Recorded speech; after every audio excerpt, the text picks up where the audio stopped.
अस्सलाम वालेकुम रहमतुल्लाहि व बरकातहू। आई होप स्टूडेंट्स आप सब खैरियत से होंगे। आज हम स्टार्ट करते हैं प्रिंसिपल ऑफ इकोनॉमिक्स का चैप्टर 3 जिसका नाम है अपना सप्लाई एनालिसिस। इससे पहले हम चैप्टर 1 और चैप्टर 2 को तो बहुत डीपली कवर कर चुके हैं, सही है। अब हम स्टार्ट करते हैं अपना सप्लाई एंड एनालिसिस। अच्छा, ये चैप्टर बुक के अंदर भी 3 से 4 पेजों पर ख़त्म है, इतना डीपली इसको कवर नहीं किया गया। इसमें सिर्फ ये 4 चीज़ें दी गई हैं जो हम आज ऑलमोस्ट को 10-15 मिनट की वीडियो में कवर अप कर लेंगे इंशाल्लाह। अच्छा, अब हम स्टार्ट करते हैं। बुक में करता हूँ साइड में। कॉन्सेप्चुअल चीज़ें हैं, कॉन्सेप्ट पर ध्यान दीजिएगा। कहता है सप्लाई का मतलब क्या है। पहला हमसे पूछा गया है मीनिंग ऑफ सप्लाई। देखें, different quantities of goods for which a producer and a seller who is willing and able to sell in a period of time. कोई भी चीज़ हो, उस चीज़ को बनाने वाला और बेचने वाला विलिंग और एबल हो to sell in a period of time. कोई भी चीज़ हो, उस चीज़ को बनाने वाला या फिर उसको बेचने वाला। ज़ाहिर है जो बनाएगा वो उसको बेचेगा भी तो सही, किसी न किसी को बना के घर में थोड़ी सजाएगा। या जो चीज़ जो खरीद रहा है वो भी कहीं ना कहीं तो बेचेगा। खरीदने का मतलब क्या होता है एज अ शॉप ओनर कि वो चीज़ बेचेगा। कोई भी चीज़ हो, उसको बनाने वाला या खरीदने वाला या बेचने वाला वो विलिंग और एबल हो कि उस चीज़ को बेच देंगे। इस चीज़ का नाम होता है सप्लाई। सेकंड हमसे पूछा गया लॉ ऑफ सप्लाई क्या होता है। लॉ ऑफ डिमांड क्या था कि जो लॉ ऑफ डिमांड आपके पास क्या था, इन्वर्स प्रोपोर्शनल था। एक चीज़ बढ़ती है तो दूसरी कम हो जाती है। लॉ ऑफ सप्लाई क्या है, डायरेक्ट रिलेशनशिप है। एक चीज़ बढ़ेगी तो दूसरी भी बढ़ेगी, एक चीज़ कम होगी तो वो दूसरी भी कम होगी। कैसे? कहता है other thing being constant when the price of good rises इस क्वांटिटी सप्लाई इंक्रीजेस। जब किसी भी गुड की, किसी भी चीज़ की अपना प्राइस बढ़ेगी तो उसकी सप्लाई भी इंक्रीज होगी। और अगर when the quantity supply QS का मतलब quantity supply falls means its price falls. अगर किसी चीज़ की क्वांटिटी, अगर डिमांड गिर गई, सप्लाई गिर गई तो मतलब उसकी प्राइस भी गिर गई। So they have directly proportional between price and demand. Law, simple अल्फाजों में समझ लें, लॉ ऑफ डिमांड में क्या था, लॉ ऑफ डिमांड में क्या था, इन्वर्स रिलेशनशिप था। एक चीज़ बढ़ेगी तो दूसरी कम होगी। लॉ ऑफ सप्लाई में क्या है, डायरेक्टली रिलेशनशिप है। एक चीज़ बढ़ रही है तो दूसरी भी बढ़ रही है, एक चीज़ कम हो रही है तो दूसरी भी कम हो रही है। ठीक है, इन्वर्स और डायरेक्टली रिलेशनशिप क्या होता है मैंने आपको पिछली वीडियो में समझाया था। लॉ ऑफ सप्लाई क्या है, डायरेक्टली रिलेशनशिप है। अगर प्राइस बढ़ेगी तो उसकी डिमांड भी बढ़ेगी, अगर डिमांड कम होगी तो उसकी प्राइस भी कम होगी। आसान अल्फाजों में यही है लॉ ऑफ सप्लाई।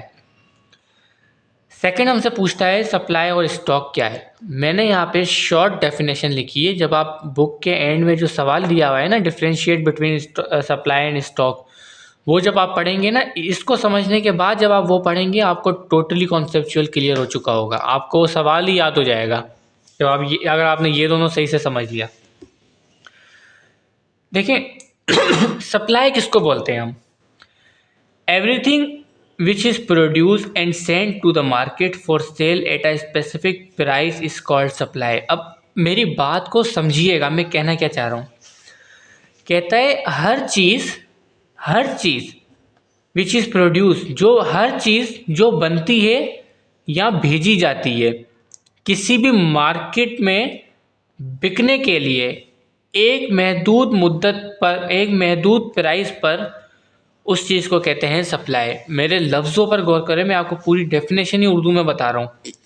हर चीज़ जो बनती है और भेजी जाती है मार्केट में बिकने के लिए एक मखसूस रकम पर, उसको कहते हैं सप्लाई।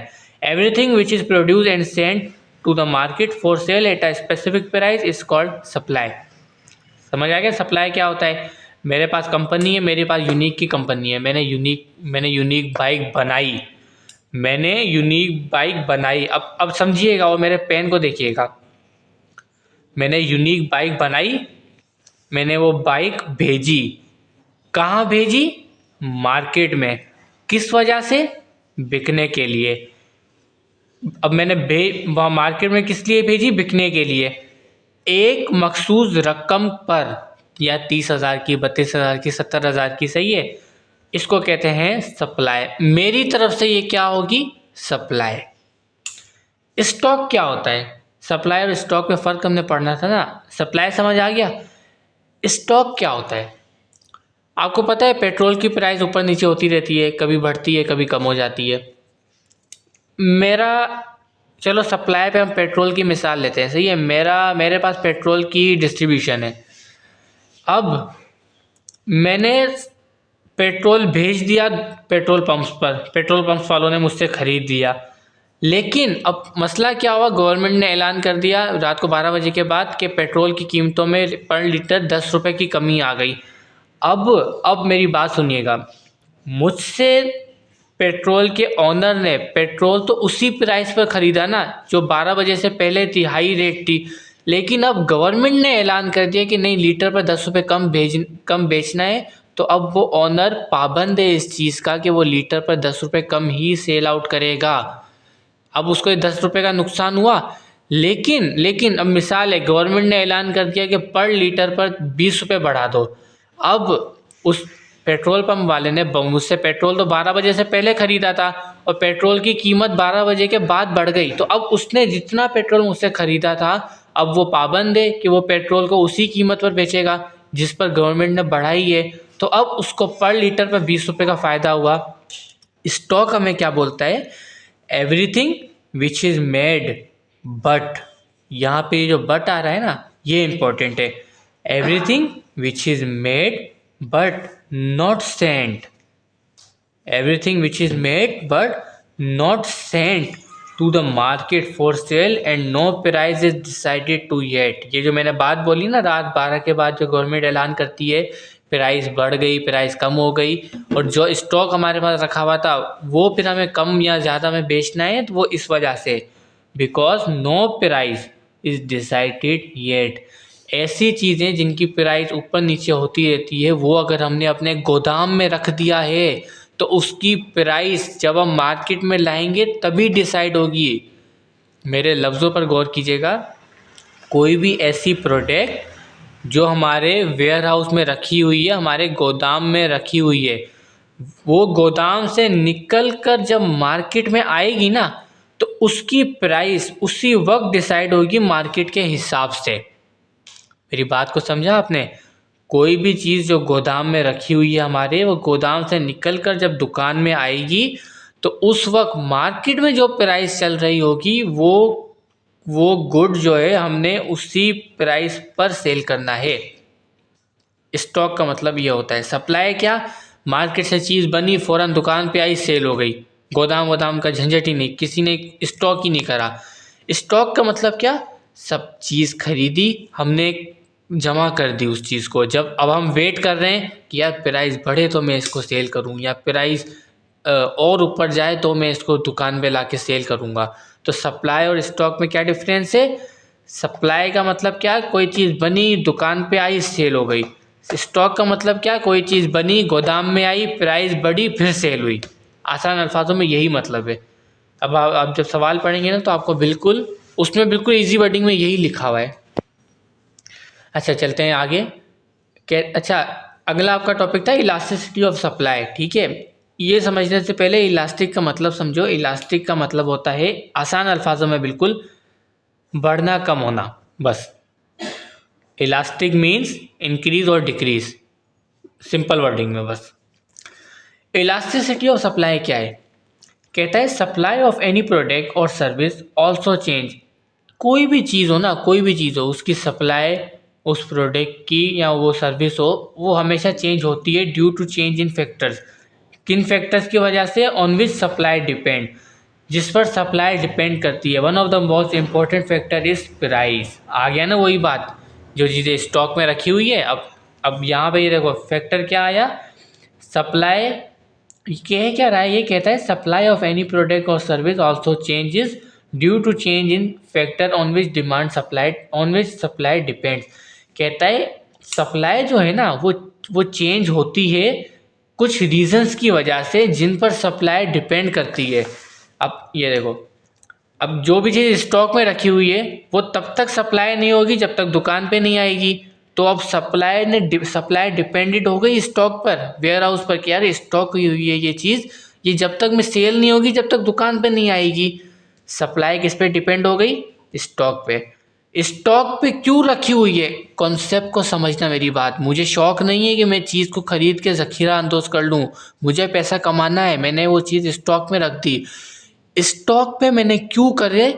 प्राइस की वजह से, कि मार्केट में प्राइस बढ़े तो मैं सेल करूं। देखो इनडायरेक्टली मतलब वही निकल आया। यहाँ पे स्टॉक है, प्राइस नहीं लिखा हुआ, वहाँ क्या है?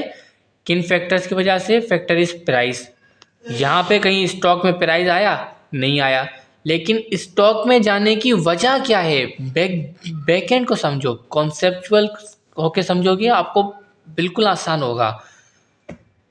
कहता है सप्लाई ऑफ एनी प्रोडक्ट और service also change due to change in factors on which supply depend. One of the most important factor is price. वही बात हो गई ना, one of the most important factor is price. Stock में हमने क्यों रखे चीज़ को? प्राइस बढ़े, तो सप्लाई डिपेंड हो गई ना प्राइस पर। Other like time and technique of production. सही है, मैं सवाल को दोबारा रीड करता हूँ। सप्लाई ऑफ एनी प्रोडक्ट और service also change due to change in factors on which supply depend. One of the most important factor is price, other like time and technique of production. In generally terms, the elasticity of supply is defined as the degree of responsiveness of supply for a product to change its determinants। वही सारी बात है ऊपर वाली, लेकिन यहाँ थोड़ी conceptual होके लिखा हुआ है कि वही बात कहता है कि supply of demand, elasticity of supply जो है उसको हम इस तरीके से भी चेंज रिप्रेजेंट कर सकते हैं कि कोई भी प्रोडक्ट जो है वो चेंज होती है अपने डिटर्मिनेंट्स की वजह से। मेरी बात को समझना, कोई भी प्रोडक्ट वो है चेंज होती है अपने डिटर्मिनेंट्स की वजह से। डिटर्मिनेंट्स क्या हैं? यही factors. Due to change in factors on which supply depend. यहाँ पे सिंपल वर्डिंग में मैंने लिखा, यहाँ थोड़ा कॉन्सेप्चुअल एग्जाम टाइप की वजह, एग्जाम टाइप डेफिनेशन है। फॉर्मूला इसका क्या है? आसान है, percentage change in quantity supply, percentage change in price. फिलहाल इस पर इतना फोकस नहीं करो, ये जब सवालात सॉल्व करोगे ना तो इंशाल्लाह तुम्हें खुद ही क्लियर हो जाएगा। फिलहाल सिर्फ फॉर्मूला याद कर लो बस, ठीक है। नेक्स्ट हमसे पूछता है equilibrium between demand and supply. इस चीज़ को थोड़ा गौर से समझना, सही है। ये हमारा लास्ट टॉपिक है। मैंने कहा था ना ये चैप्टर इतना लंबा नहीं है, 10-15 मिनट में ही हमारी वीडियो वन शॉट में ही कंप्लीट हो जाएगी। इक्विलिब्रियम क्या है? सवाल हमसे पूछा गया है, टॉपिक है equilibrium between demand and supply. Equilibrium है क्या? देखो पहले मैं सवाल इसको रीड करता हूँ, सही है। Equilibrium is a situation in the market where quantity demand equal to quantity supply of a commodity. Commodity मतलब कोई भी गुड, कोई भी चीज़, सही है। तो यहाँ मैंने कमोडिटी लिख दिया। कहता है इक्विलिब्रियम एक ऐसी कंडीशन है, एक ऐसी सिचुएशन है जिसमें मार्केट के अंदर, मेरे लफ्ज़ों पर गौर करें, जिसमें मार्केट के अंदर क्वांटिटी डिमांड और क्वांटिटी सप्लाई बराबर हो जाए। क्या हो जाए? इक्वल हो जाए। यार मार्केट के अंदर प्रिंसिपल ऑफ इकोनॉमिक बुक की डिमांड 100 किताबों की डिमांड है और सप्लाई भी 100 ही हो रही है, ना कम हो रही है ना ज़्यादा हो रही है। That's called equilibrium. At this point there is no tendency, मतलब कोई भी अफरा तफरी नहीं है फॉर द प्राइस, या कोई प्राइस के ऊपर टू चेंज, कि मतलब यार बहुत ज़्यादा है या बहुत कम है। Because buyer and seller are satisfied the current price and the quantity. क्यों? अब मैं जो लफ्ज़ बोलने जा रहा हूँ उस लफ्ज़ पर गौर करना, सही है। क्यों नहीं है टेंडेंसी और बायर और सेलर क्यों बराबर है, क्यों सेटिस्फाई है? लेने वाला राज़ी है उसको जितने में मिल रही है, देने वाला राज़ी है वो जितने में दे रहा है। लफ्ज़ों पर गौर करना। बायर और सेलर दोनों सेटिस्फाई हैं। बायर किस तरीके से, वो राज़ी है यार जितने में भी मिल रही है चल सही है। सेलर वो भी राज़ी है यार जितने में भी दे रहा हूँ सही है। ये जो चीज़ है ना कि क्वांटिटी डिमांड, सॉरी वो वीडियो बीच में ड्रॉप आउट हो गई थी, सही है। अच्छा हम कहाँ थे, अच्छा एक क्या है टेंडेंसी, दुकानदार, मैं दुकान पे गया, मुझे कि एक प्रिंसिपल ऑफ इकोनॉमिक की बुक जो है वो मिल रही है 100 रुपये में। मुझे कोई मसला, उस बुक की प्राइस भले 80 रुपये, लेकिन मैं राज़ी हूँ चल यार दे दे। तो बायर सेटिस्फाई हैं। सेलर भी अगर मिसाल है उस बुक की प्राइस 100 रुपये लेकिन दुकान वाला 80 में दे रहा है, दुकान वाला कह रहा है चल यार दे दे सही है बस, तो सेलर भी राजी है। मतलब कोई भी ऐसी कंडीशन जिसमें बायर और सेलर दोनों एग्री हों, उस चीज़ को कहते हैं इक्विलिब्रियम। अभी ये चीज़ मैं ग्राफ में समझाऊंगा ना, आपको और पक्की हो जाएगी। At this point, there is no tendency for the price to change because buyer and seller are satisfied with the current price and quantity. अब एक चीज़ को समझिएगा, सही है। एक चीज़ है, सही है, उस चीज़ की प्राइस 1 रुपये है, उसकी क्वांटिटी डिमांडेड कितनी हो रही है, 50 हो रही है, लेकिन सप्लाई कितनी हो रही है, 10 हो रही है। एक चीज़ है उसकी उसकी प्राइस 2 रुपये, उसकी प्राइस 2 रुपये है, तो उसकी डिमांड कितनी हो रही है, 40 रुपये, लेकिन उसकी सप्लाई कितनी हो रही है, 20 हो रही है। एक चीज़ है उसकी प्राइस 3 रुपये है, उसकी क्वांटिटी डिमांड कितनी हो रही है, 30, सप्लाई भी 30 हो रही है। एक चीज़ है 4 रुपये की, एक चीज़ है 5 रुपये की, इसकी क्वांटिटी डिमांड 20 हो रही है, इसकी सप्लाई 40 हो रही है। इसकी कितनी हो रही है, 10, इसकी 50। अब इसमें एक चीज़ गौर करना, डेफिनेशन क्या थी, where the quantity demand equals to quantity supply, quantity demand equals to quantity supply. अब समझ आया, क्वांटिटी डिमांड, क्यूडी क्या है, quantity demand, QS quantity supply. At this point in which quantity demand equals to quantity supply is called equilibrium. अब इस ये जो point आ गया ना, ये वाला, इसका मतलब है इस पॉइंट पर जब इसकी प्राइस 3 रुपये है ना, तो बायर भी राजी है, सेटिस्फाई है, सेलर भी सेटिस्फाई है। सेलर किस तरीके से, यार 30 रुपये है चल दे दे। बायर किस तरीके से, यार 30 रुपये है चल ले ले। ओ सॉरी, बायर किस तरह के, यार 3 रुपये इसकी प्राइस है चल ले ले। सेलर किस तरीके से, 3 रुपये यार इसकी प्राइस है चल दे दे। At this point where quantity demand equal to quantity supply is called equilibrium। अब समझ आई, एट एनी प्राइस, प्राइस कौन सी एनी हो गई, 3 रुपये हो गई। इक्विलिब्रियम इज अ सिचुएशन, ये मोस्ट इंपॉर्टेंट है, ठीक है, ये पेपर में लगता है, हो सकता है लग जाए आपका भी। Equilibrium is a situation in the market where quantity demands equal to quantity supply of the commodity. At this point there is no tendency for the price to change। अब यहाँ पे क्या है, कोई भी टेंडेंसी नहीं है यार, बस सही है, 3 रुपये है ना, बस ना कम हो इससे ना ज़्यादा हो, बस यार दे दो 30 क्वान्टिटी 30 में दे दो, 30 में सप्लाई हो रही है। For the price to change there is no tendency, कोई भी वहाँ पे मतलब कोई भी ऐसा माहौल नहीं बनता, यार नहीं इसकी प्राइस इतनी क्यों हाई है, यार ये इतनी डिमांडेड क्यों है, नहीं। For the price to change, कोई भी, बायर भी राजी है, सेलर भी राजी है 3 रुपये में देने के लिए। तो ऐसी कंडीशन को, जब मार्केट में ऐसी कंडीशन हो जाए तो हम इसको कहते हैं इक्विलिब्रियम। इसका ग्राफ में जो तरीका है ना, जो हम ग्राफ में इसको हम रिप्रेजेंट किस तरीके से करते हैं, मेरे सुनिएगा मैं बोल क्या रहा हूँ। At this point where two line intersect मतलब जहाँ पे दो लाइन आपस में कट हो रही हो। अब ये दो लाइन आपस में कट कहाँ हो रही हैं, इस पॉइंट पर। At this point where two lines are intersect, this point is called equilibrium. Graph पे हम इक्विलिब्रियम को इस तरीके से रिप्रेजेंट करते हैं। अब देखो प्राइस, अब मैंने यहाँ वाई एक्सिस पे क्या आती है प्राइस, एक्सिस पे क्या आती है डिमांड या सप्लाई। अब देखें यहाँ मैंने प्राइस को रिप्रेजेंट कर दिया, यहाँ पे मैंने सप्लाई को रिप्रेजेंट कर दिया।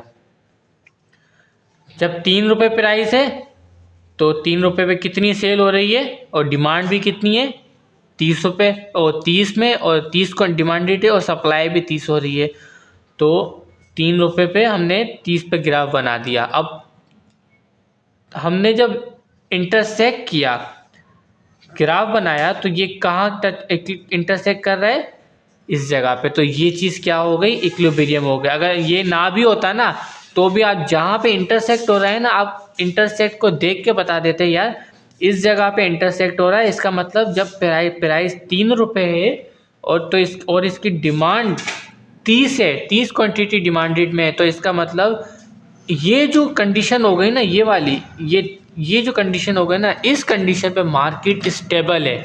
आसान अल्फाजों में मार्केट स्टेबल है। बायर्स और सेलर आर बोथ सेटिस्फाइड, बेचने वाला भी राज़ी, लेने वाला भी राज़ी, यार बस दे दो। ये इसको कहते हैं इक्विलिब्रियम। यहाँ पे कोई सरप्लस नहीं होता, कोई शॉर्टेज नहीं होती। सरप्लस शॉर्टेज क्या, कोई भी चीज़ ऊपर नहीं जा रही, या डिमांड, मतलब आसान अल्फाजों में समझाता हूँ, डिमांड ना ज़्यादा बढ़ रही है ना ज़्यादा शॉर्टेज हो रही है। सिंपल अल्फाजों में इसका यही मतलब है, सही है। ग्राफ में हम कैसे रिप्रेजेंट करते हैं इक्विलिब्रियम को, at this point where two lines are intersect, this point represent equilibrium point. ये जो मैंने यहाँ ज़ीरो बनाया है ना, ये ज़ीरो, इसको बोलते हैं ओरिजिन। किसी भी ग्राफ हमेशा ऐसे ही बनता है, ठीक है। तो ये वाला जो पॉइंट होता है ना, ये वाला, इसको यहाँ पे ज़ीरो लिखा जाता है, ये ओरिजिन होता है। यहाँ पे क्या आती है, डिमांड या सप्लाई, यहाँ पे क्या आती है, प्राइस। वाई एक्सिस पे आती है प्राइस, एक्स एक्सिस पे आती है डिमांड या सप्लाई। ओरिजिन से एक लाइन जाती है बिल्कुल सीधी। अभी ये मैंने अपना ऐसे ही तुक्के में बनाया है ना, तो यहाँ देखो ये लाइन इसने गलत हो गई, मतलब यहाँ पे इसको क्रॉस नहीं करा इसको। यहाँ पे देखो ये ग्राफ बिल्कुल मैंने इस शेड्यूल के मुताबिक बनाया ना, तो यहाँ देखो रिप्रेजेंट कर गई। ग्राफ आपका तभी सही बनेगा अगर आपका शेड्यूल सही होगा। अगर आपका शेड्यूल गलत है ना, तो तुक्के में ग्राफ नहीं बनेगा। ग्राफ परफेक्टली बनता है, बच्चे कंफ्यूज होते हैं यार ग्राफ नहीं बन रहा। आप शेड्यूल के मुताबिक ग्राफ बनाओ, आपका ग्राफ ऐसा परफेक्ट बनेगा। मैंने ये ग्राफ शेड्यूल के मुताबिक ही बनाया ना, देखो मेरी लाइन इंटरसेक्ट हो गई। ग्राफ में क्या है, इक्विलिब्रियम पॉइंट बन रहा है ना। अब मैं अगर ऐसे तुक्के में बनाता ना, ग्राफ के बगैर इक्विलिब्रियम पॉइंट कट इंटरसेक्ट नहीं होता, गलत बनता ग्राफ। ग्राफ पेपर में आता नहीं है, ये सिर्फ सब बच्चों के कॉन्सेप्चुअल क्लियर होने के लिए बनाया जाता है। जैसे अभी ये शेड्यूल था ना, आपको थोड़ा कन्फ्यूजन हो रही होगी यार, 30 रुपये प्राइस, 3 रुपये प्राइस है, तो ये मतलब अपनी तरफ से लिख दिया। लेकिन जब हमने इसको ग्राफ पे किया तो आपको बिल्कुल क्लियर हुआ। Line where two lines, a graph where two lines intersect, this point is represent as equilibrium point. दोबारा डेफिनेशन को रिकॉल करता हूँ मैं। Equilibrium is a situation in the market where quantity demand equal to quantity supply of commodity या of a good. At this point there is no tendency for the price to change, there is no tendency for the price to change, because buyers and seller are satisfied with the current price and quantity, because buyer and seller are satisfied with current price। ठीक है, आपका ये chapter आपका ये 20 minute के video में cover up हो गया। इंशाल्लाह बढ़ेंगे अगली अपनी नई वीडियो की तरफ, अपना नए चैप्टर की तरफ। नया चैप्टर कौन सा है हमारा, कंज्यूमर थ्योरी ऑफ डिमांड। इंशाल्लाह इसको भी हम, ये भी छोटा चैप्टर है, इंशाल्लाह 10-15 मिनट की वीडियो में कवर अप हो जाएगा। ठीक है, जो चीज़ कॉन्सेप्चुअल, जैसे सेकंड चैप्टर में पूरा 1 घंटा लगा, ठीक है, क्योंकि वो बहुत इंपॉर्टेंट था और इसमें ज़्यादा चीज़ें भी थी। तो जो हम एग्ज़ाम बेस्ड तैयारी कर रहे हैं, आप अब जब ये सवाल